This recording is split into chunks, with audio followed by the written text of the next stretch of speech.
চলতে ফিরতে সব সময় যত সম্ভব সূরাতুল ইখলাস তেলাওয়াত করব। কি তেলাওয়াত? সূরা ইখলাস পড়েন আমার সাথে। আউযু বিল্লাহি মিনাশ শাইতানির রাজিম, বিসমিল্লাহির রহমানির রহিম।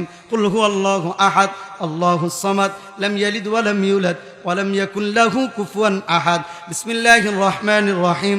কুল হুয়াল্লাহু আহাদ, আল্লাহুস সামাদ, লাম ইয়ালিদ ওয়া লাম ইউলাদ ওয়া লাম ইয়াকুল লাহু কুফুয়ান আহাদ। বিসমিল্লাহির রহমানির রহিম। কুল হুয়াল্লাহু আহাদ, আল্লাহুস সামাদ, লাম ইয়ালিদ ওয়া লাম ইউলাদ ওয়া লাম ইয়াকুল লাহু কুফুয়ান আহাদ। আমাদের প্রত্যেকের আমল নামায় নবীর হাদিস অনুযায়ী পুরা কোরআন খতম করার নিকে আল্লাহ দিয়ে দিচ্ছে। গত এক বছরে পুরা কোরআন শরীফ খতম করছেন এমন আসেনি এক দুইজন। হাফেজ সাহেব আলেমুল আমরা থাকলে ভিন্ন কথা, কিন্তু এখান থেকে পেয়ে গেছি। আলহামদুলিল্লাহ, আলহামদুলিল্লাহ। আরে জোরে করলে সুবহানাল্লাহ। এই কথাই নবীর হাদিসের মধ্যে আছে। আল্লাহর নবী মসজিদে নববীর মধ্যে বসা সাহাবীদেরকে বললেন, ও সাহাবীরা তোমরা শোনো, আমি নবী কোরআনের 1/3 পড়ব, তোমরা শুনবা নাকি? সাহাবীরা বলল, ইয়া রাসূলুল্লাহ, অবশ্যই শুনবো। সাহাবীরা সুন্দর করে বসছে। আল্লাহর নবী হুজরাখানা থেকে বের হইছে। বের হয়ে আল্লাহর নবী সবার সামনে বৈশা আল্লাহর নবী পড়লেন, আউযু বিল্লাহি মিনাশ শাইতানির রাজিম, বিসমিল্লাহির রহমানির রহিম। কুল হুয়াল্লাহু আহাদ, আল্লাহুস সামাদ, লাম ইয়ালিদ ওয়া লাম ইউলাদ ওয়া লাম ইয়াকুল লাহু কুফুয়ান আহাদ। পরে আল্লাহর নবী ওখান থেকে উঠে চলে গেছেন। সাহাবীরা অপেক্ষা করতেছেন।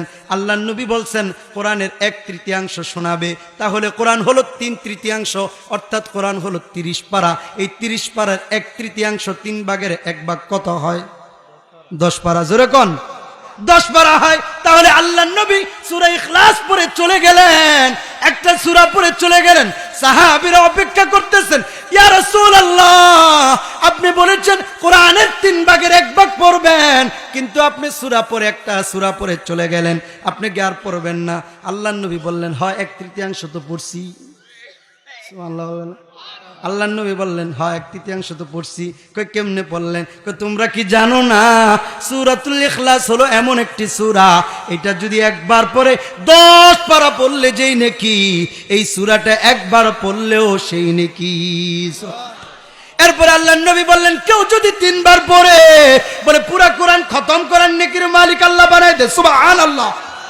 এরপর আল্লাহর নবী বললেন, 3 বার পড়লে 1 খতম। আর কেউ যদি 10 বার পড়ে তাহলে জান্নাতের মধ্যে আল্লাহ তাআলা একটা বাড়ি বানায় দেয়। সুবহানাল্লাহ। এখানে একতলা বাড়ির মালিক কে কে আছে? বিল্ডিং একতলা বাড়ি আছে, আসেনি? তাহলে একতলা নাই, যেহেতু 2 তলাও নাই, 3 তলাও নাই, 4 তলাও নাই, 5 তলাও নাই, তাহলে আমরা কেউ এখানে বাড়ির মালিক না, কেউ আমরা কোনো বড় বাড়ির মালিক না। সবার বাড়ি হলো টিনের ঘর অথবা সনের ঘর, কোন রকম কষ্ট মষ্ট করে জীবন যাপন করতেছি। অথচ আল্লাহর নবী বলতেছেন, ওই দুনিয়ার গরিব উম্মত শোনো, দুনিয়ার মধ্যে তোমাদের বাড়ি না থাকতে পারে, কিন্তু জান্নাতে বাড়ি করার আমল আমি নবী তোমাদেরকে শিখাই দিলাম। সেটা হলো এই সূরাতুল ইখলাস যদি 10 বার পড়ো, আল্লাহ তাআলা তোমার জন্য জান্নাতের মধ্যে একটা বাড়ি বানাই দিবে। সুবহানাল্লাহ।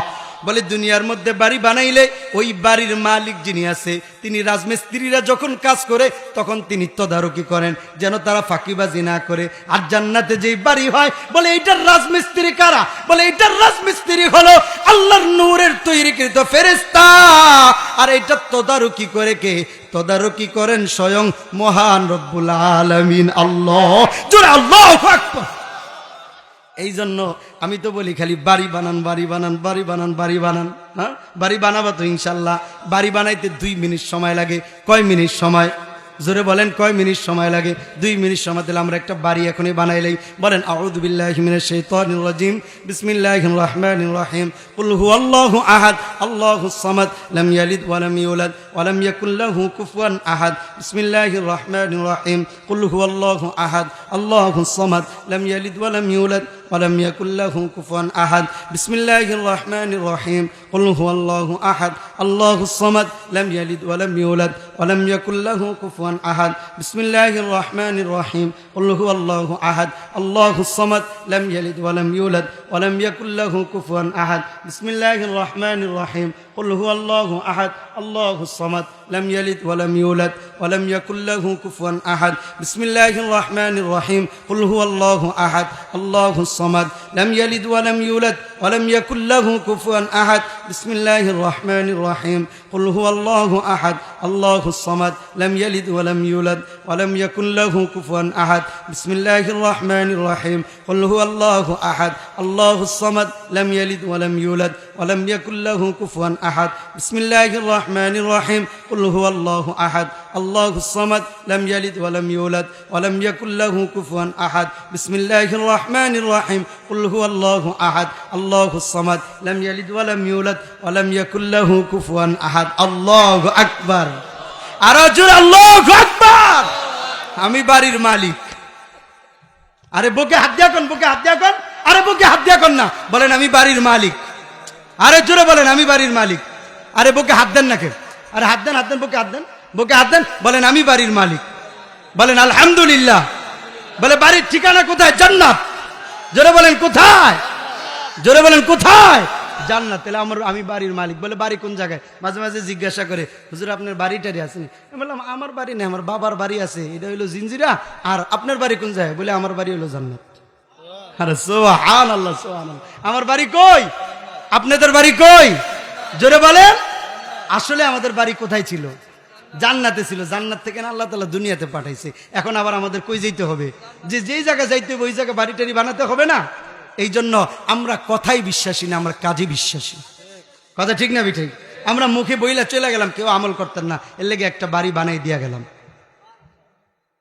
আল্লাহ কবুল করুন বলেন আমিন আরো বানাইবেন তো ইনশাআল্লাহ এরপরে ওমর ইবনুল খাত্তাব বলে ইয়া রাসূলুল্লাহ ইয়া হাবিবাল্লাহ তাহলে 20 বার বললে দুইটা বাড়ির মালিক কহা তাহলে আমি 20 বার বললে আল্লাহ কি দুইটা দিবেননি কহা দুইটা দিবে যদি 30 বার পড়ি তাহলে তিনটা দিবেননি বলে তিনটা দিবে বলে 40 বার পড়লে চারটা দিবে 50 বার বললে পাঁচটা দিবে বলে তুমি যত 10 পড়বা প্রত্যেক 10 এর বিনিময়ে আল্লাহ একটা বাড়ির মালিক বানাবে সুবহানাল্লাহ এই সূরাতুল ইখলাস হলো এমন একটি সূরা মসজিদে নববীর পাশে মদিনাতুল মুনাওয়ারা ওখান থেকে কয়েক কিলো দূরে মসজিদে কুবা নামক একটা মসজিদ আছে কুবা মসজিদ যেই মসজিদের মধ্যে 2 রাকাত নামাজ পড়লে একটা উমরা করার নেকি আল্লাহ দান করে সুবহানাল্লাহ ওই মসজিদের ইমাম সাহেব একটা আমল ছিল হাদিসের মধ্যে আসছে বুখারীর হাদিস ওই ইমাম সাহেবের একটা আমল ছিল একটা আদত অভ্যাস ছিল ওই ইমাম সাহেব প্রত্যেক দিন ফরজ নামাজের প্রথম 2 রাকাতে সূরা ফাতিহার সাথে একটা সূরা মিলায় না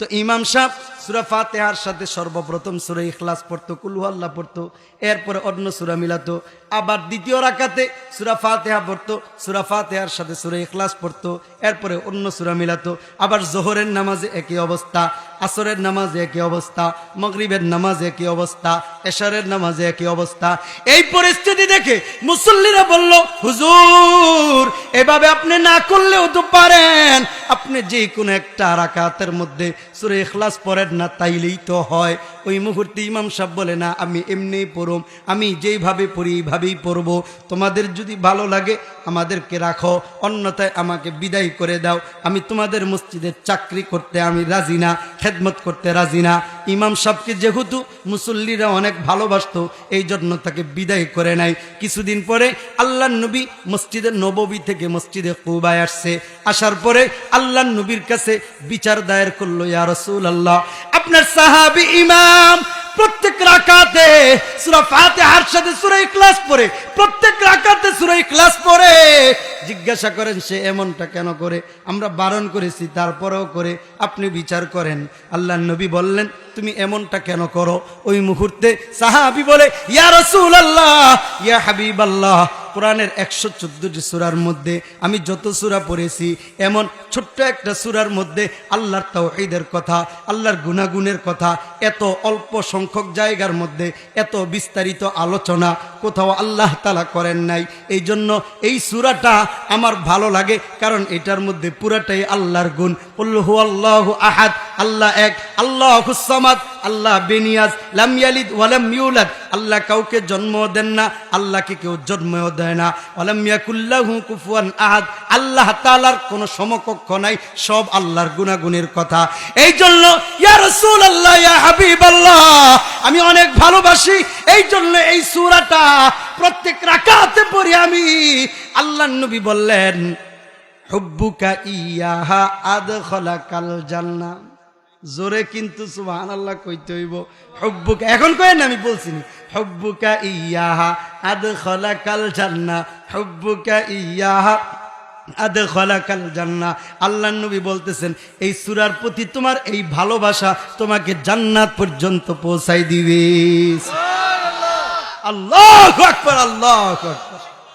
আবার একজন সাহাবী মুআবিয়া ইবনে মুআবিয়া আল মাজানি, আল্লাহর নবীর একজন সাহাবী, তার যখন ইন্তেকাল হয়ে গেছে, ইন্তেকাল হয়ে যাওয়ার পরে আল্লাহর নবীর কাছে জিবরিল আমিন আসছে। আসার পরে আল্লাহর নবীকে বললেন, হ্যাঁ মুহাম্মদ, লও তোমার না একজন সাহাবী মারা গেছে, মুআবিয়া ইবনে মুআবিয়া আল মাজানি, তার জানাজা পড়তে যামু। তোমাকে কে পাঠাইছে? বলে আল্লাহ পাঠাইছে। সুবহানাল্লাহ। বলে আর কে আসছে? বলে আমার সাথে আরো 70,000 ফেরেশতা আসছে। আর একটু আস্তে কর না, সুবহানাল্লাহ। এদেরকে নিয়ে এত 70,000 ফেরেশতার একটা বহর নিয়া কেন তুমি আসছো? কারণটা কি? ওই মুহূর্তে জিবরিল আমিন বলে, আমি এর জানাজা পড়তে আসছি, জানাজা পড়তে। সুবহানাল্লাহ। মুআবিয়া ইবনে মুআবিয়া আল মাজানির জানাজা পড়তে আসছি। জানাজা শেষ, 70,000 ফেরেশতা, জিবরিল আমিন 70,000 ফেরেশতাদেরকে নিয়ে স্বয়ং নবী সহ জানাজার নামাজ পড়লেন। আল্লাহর নবীর হুজরাখানায় আসলেন। আয়েশা জিবরিল আমিনকে জিজ্ঞাসা করে, ও জিবরিল, তার জানাজায় তোমরা কেন এত সারিবদ্ধভাবে আসলা? কারণটা কি? বলল, কারণ হলো আল্লাহ তাআলা আমাদেরকে পাঠাইছে। বলে কেন পাঠাইছে? বলে মুআবিয়া ইবনে মুআবিয়া আল মাজানি সব সময় সূরা ইখলাস পড়তো, এই জন্য আল্লাহ তাআলা তার আমলটাকে এত ভালোবাসে, তার জানাজার মধ্যে আল্লাহ তাআলা আমাদেরকে পাঠাই দিছে। সুবহানাল্লাহ, সুবহানাল্লাহ। আমরা কি মরবো না নাকি? আমরা মরবো না, একদিন না একদিন মরবো। তাইলে আমার জানাজায় যেন ফেরেশতারা শরীক হয় এমন আমল নবী শিখাই দিছে। এই জন্য যে সূরাতুল ইখলাস বেশি বেশি পড়বে তার জানাজার মধ্যে ফেরেশতারা শরীক হবে। আর যার জানাজায় ফেরেশতারা শরীক হবে তার জানাজার মাধ্যমে আল্লাহ তাআলা তাকে জান্নাতের মালিক বানাই দিবে। সুবহানাল্লাহ। কারণ হাদিসের মধ্যে আসছে যার জানাজায় 3 কাতার মানুষ হয় তাকে মাফ করে দেওয়া হবে। আবার অপর একটা হাদিসের মধ্যে আসছে যার জানাজায় 40 জন মানুষ হবে তাকে মাফ করে দেওয়া হবে। অপর একটা হাদিসের মধ্যে আসছে যার জানাজায় 100 জন মানুষ হবে তাকে আল্লাহ মাফ করে দিবেন। হাদিসের মধ্যে বলা হয় 100 জন, 40 জন আর 3 কাতার। এটার দ্বারা উদ্দেশ্য হলো অধিকাংশ মানুষ যার জানাজায় শরীক হবে। বলে অধিকাংশ মানুষের ধরন কেমন হবে? বলে মুত্তাকি, যার জানাজায় অধিকাংশ মুত্তাকি হবে, ফরহেজগার, আল্লাহর প্রিয় বান্দারা শরীক হবে, তাকে আল্লাহ তাআলা মাফ করে দিবে। সুবহানাল্লাহ। এখন আমি গুনাহগার, আমার জানাজায় মুত্তাকি শরীক হতেও পারে, নাও হতে পারে। হ্যাঁ, আল্লাহর প্রিয় বান্দা শরীক হতেও পারে, নাও হতে পারে। আমি যদি গোপনে গোপনে এই সূরাটার আমল বেশি বেশি করে করতে পারি, দেখা যাবে যেই জায়গায় আমার জানাজা হোক না কেন, যদি 2 জন মানুষ থাকে সাথে থাকবে 70,000 ফেরেশতা। সুবহানাল্লাহ। ইবাদত করতে রাজি আছি তো ইনশাআল্লাহ? আল্লাহ তাআলা আমাদের সকলকে কবুল করুন, বলেন আমিন। 1 নম্বর হলো ফজরের নামাজ, মানে পুরা নামাজ। 2 নম্বর হলো দুরুদ, নাকি? 2 নম্বর দুরুদ। 3 নম্বর কি? হ্যাঁ, ওযু করে রাত্রে ঘুমানো। এরপরে 4 নম্বর কি? সূরা ইখলাস। বেশি বেশি সূরা ইখলাস পড়া মনে থাকবে তো ইনশাআল্লাহ? আল্লাহ তাআলা আমাদের সবাইকে কবুল করুন, বলেন আমিন। এই 4টা থাকলো, আর 5 নম্বরটা বললাম না, অনেক সময় হয়ে গেছে। আল্লাহ তাআলা আমাদের সকলকে কবুল করুন, বলেন আমিন। যেই 4টা আমল দিছি মনে থাকবে তো ইনশাআল্লাহ? আমি গুনাহগার, যদি এখানে নাও আসি, আশেপাশে কোথাও আসি, আর আমি যদি জানতে পারি এই এলাকায় আশেপাশে আমি মাহফিল করে গেছি, আপনারা কেউ যদি বাইচা থাকেন আমার একটু মনে করে দিবেন, ঠিক আছে? তো ইনশাআল্লাহ আমার তো ডায়েরিতে লেখা থাকবে কোন জায়গায় কি বয়ানটা হয়েছে। হ্যাঁ, নাইলে ইনশাআল্লাহ মেমোরিতে একটু হলেও থাকবে। আমি জিজ্ঞাসা করব কে কে আমল করছেন। হ্যাঁ, কে কে আমল করছেন। যদি ওখান থেকে আমল করনেওয়ালা কেউ পাওয়া যায় তাহলে আমি সবার সামনে তাদেরকে পুরস্কৃত করবো ইনশাআল্লাহ।